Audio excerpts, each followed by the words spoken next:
And so I heard a little bit about this science of life, Ayurveda, and I knew that it resonated with me.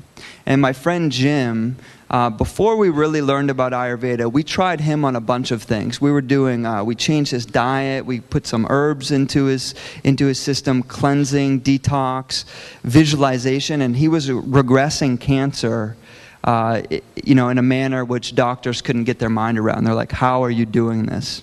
At the same time, I wasn't really finding anything that was helping my system so much.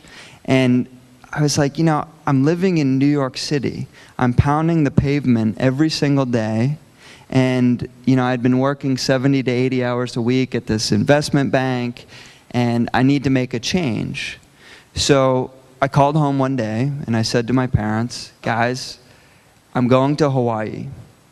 And they just, they didn't have much to say. They're like, well, you can hardly take care of yourself. How are you going to go to Hawaii? And I said, I'm going to Hawaii because I feel that it's going to be a healing environment for me. I sense that to get closer to nature and to the elements of nature, breathing fresh air every day, maybe dipping myself in the ocean, it was going to help me somehow. So I went, I had a little bag. I showed up in a town called Kapa'a. Anyone been to Kauai before? Yeah, arguably the most beautiful. I have a little bias, of course. Amazing island. One of the first signs that I saw was Dr. Thomas Yarema's medical clinic.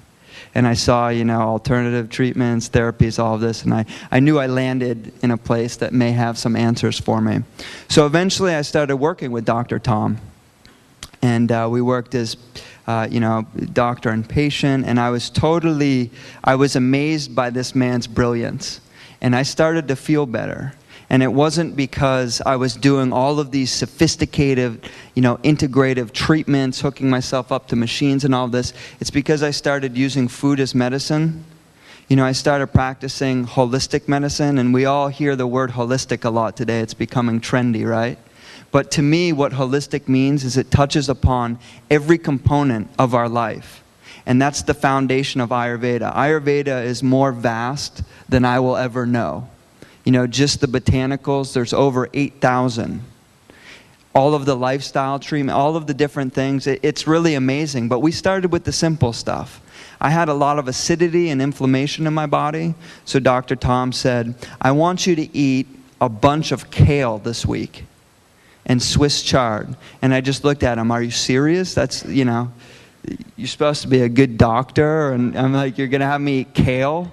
I'm like, that's really sexy. That's really cool. I was like, you got to be kidding me. So I started to do it. And my body started to come back into equilibrium. And I started to learn more about Ayurveda. And I decided to formally study Ayurveda.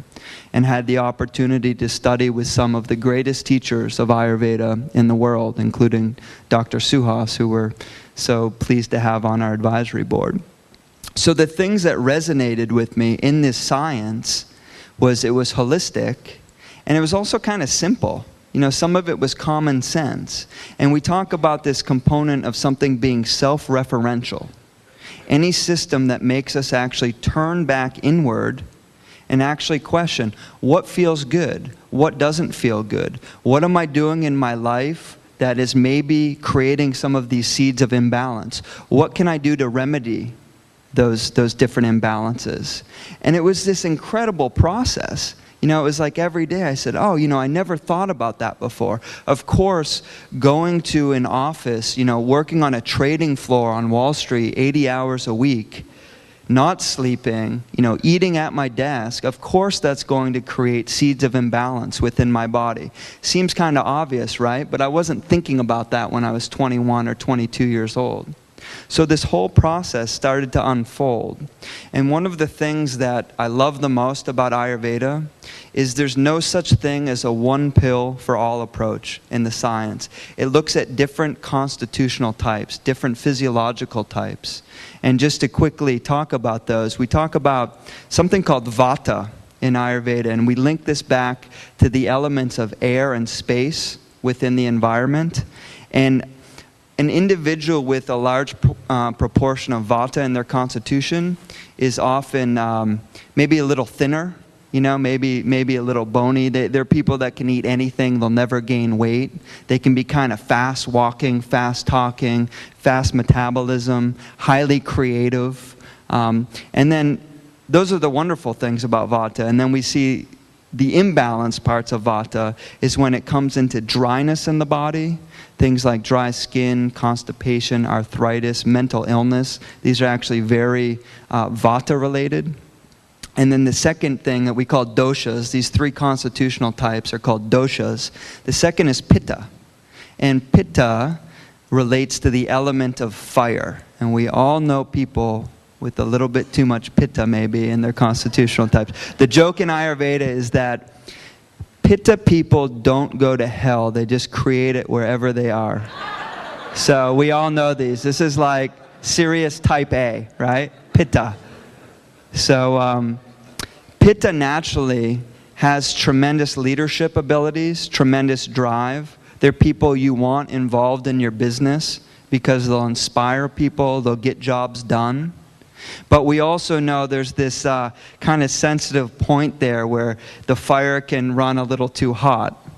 And what happens then is kind of anger and aggression. Physiologically, we start to see things like ulcers and inflammation and hemorrhage and all of these things relating to heat, you know, too much acidity within the body. So this is pitta.